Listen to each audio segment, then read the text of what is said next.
नमस्कार दोस्तों, मैं शिवशंकर शर्मा और आज हमारे YouTube चैनल दीक्षा अकेडमी मुंद्रा में आप सभी का फिर से स्वागत है। आज मैं आपको बताऊंगा कुछ रेलवे की जॉब्स के बारे में कि रेलवे में किस तरह की जॉब्स होती हैं और उसके बारे में थोड़ा डिटेल से बताऊंगा। तो जस्ट इमेजिन करो एक बार कि भाई हमारे देश में कितना बड़ा रेलवे का नेटवर्क है। आप कहीं पर भी जाके देखो, रेल तो ईजिली एक्सेसिबल है ही और सस्ती भी पड़ती है बहुत ज़्यादा। आपको 1000-2000 किलोमीटर जाना हो तो सबसे सस्ता जो आज के दिन ट्रांसपोर्टेशन का मोड है वो रेलवे का ही है दोस्तों। तो रेलवे में बहुत सारे कर्मचारी काम करते होंगे तभी तो ये पॉसिबल होगा।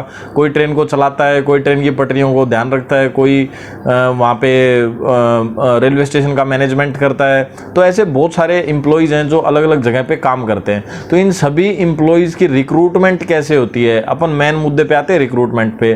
तो भर्ती कैसे होती है और कैसे इतने आदमी काम करते हैं। तो लगभग आपको जानकर हैरानी होगी, हमारे देश में लगभग 13 लाख और 8,000 13 लाख 8,000 के आसपास एम्प्लॉय काम करते हैं। ये तो मोटे मोटे आंकड़े हैं और फिर इसके इनडायरेक्ट एम्प्लॉयज़ जो हैं वो अलग रह गए। तो इतने सारे एम्प्लॉयज़ को रेलवे रोजगार देता है और हर साल रेलवे 8 से 10-15 हज़ार जॉब्स निकालता रहता है हर कैटेगरी में। ठीक है, तो इन जॉब्स की जैसे ही मतलब ये रिक्रूटमेंट होती है, फिर अगले साल फिर कुछ आदमी रिटायर होते हैं तो उनकी जगह पे फिर वापस से कुछ नए आदमियों को ले लिया जाता है। तो इस तरीके से प्रोसेस चलता रहता है। तो फिर रेलवे रिक्रूट करता कैसे है? तो रेलवे का अपना एक सेल होता है जिसे RRC बोलते हैं, रेलवे रिक्रूटमेंट सेल।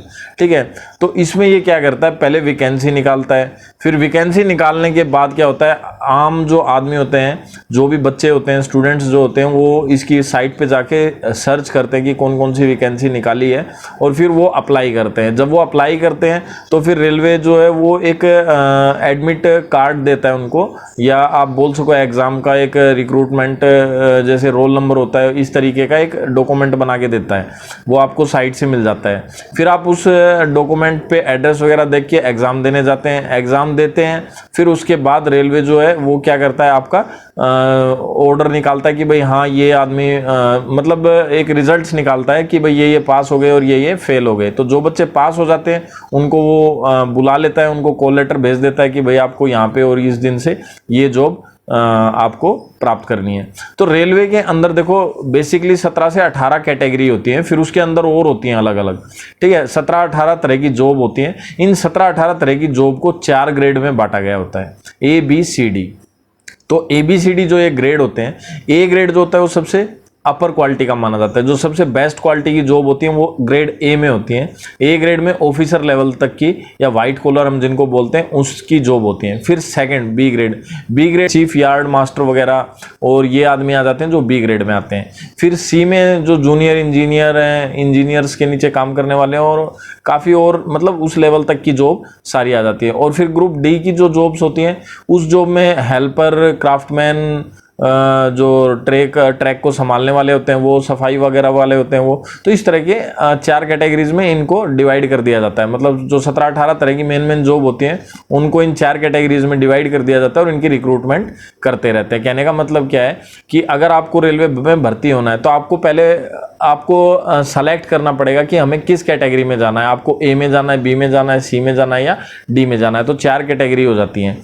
फिर आप देखते हो कि आपका एजुकेशन क्वालिफिकेशन और एज उससे मैच कर रहा है या नहीं। सपोज करो आपने 10th पास किया है तो आपको जैसे D ग्रेड की जॉब है तो उसी में आपको ज़्यादातर जॉब्स मिलेंगी। ठीक है, कोई जॉब है, हो सकता है अप्रेंटिस, या आपने 10th पास आउट होते ही कोई अप्रेंटिस की जॉब ली है जिसमें आपको रेलवे आगे पढ़ाएगा भी या आपको जॉब भी कराएगा। स्पोर्ट कोटे की अलग तरह की जॉब्स होती हैं। तो इस तरीके से अलग अलग जॉब्स इसमें निकलती रहती हैं।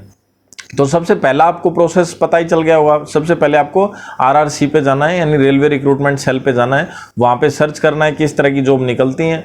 ठीक है, और फिर उनको अप्लाई करना है। और ये सारा प्रोसेस मैंने आपको बता दिया। इसमें 2 कैटेगरीज होती हैं। जो एज का जो है 18 से एक तो 33 की एज चलती है, एक 15 से 24 की चलती है। तो जो 15 से 24 की जो जॉब चलती है ना उसमें अप्रेंटिस टाइप के बच्चों को लेते हैं। वो 10th पास हो गए जो बच्चे चले जाते हैं उनको आगे पढ़ने का भी मौका दिया जाता है। और स्पोर्ट्स कोटा में भी अभी बहुत वैकेंसी निकलती हैं, उसमें भी अलग अलग भर्ती होती हैं।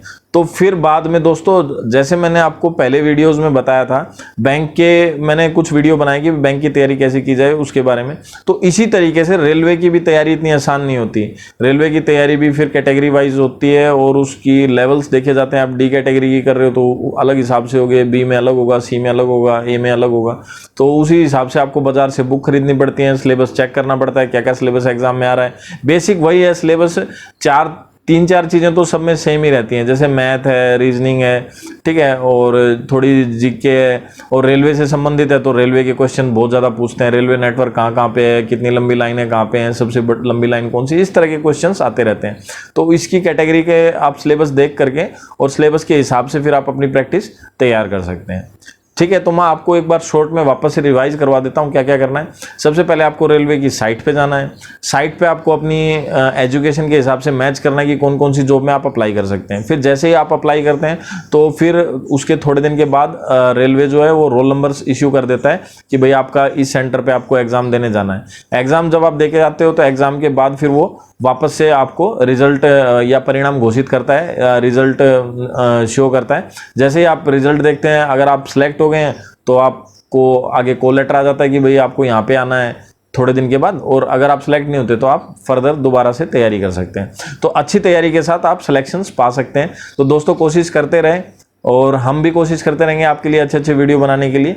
तो रेलवे के बारे में ये था आज। और अगर आपको कोई स्पेशल किसी टॉपिक पे आपको वीडियो बनवाना हो तो आप हमें कमेंट करके ज़रूर बता दिए। और वीडियो कैसा लगा ये आप ज़रूर बताइए। अगर वीडियो आपको अच्छा लगा हो तो हमारे दोस्तों, आपके दोस्तों के साथ शेयर कीजिए और उन्हें बताइए कि भाई अच्छे वीडियो हैं, ताकि हम और भी मतलब एक्टिव हो जाएं और आपके लिए थोड़े और अच्छे अच्छे वीडियोस बनाने लगें। थैंक यू फ्रेंड्स, मिलते हैं नेक्स्ट वीडियो में।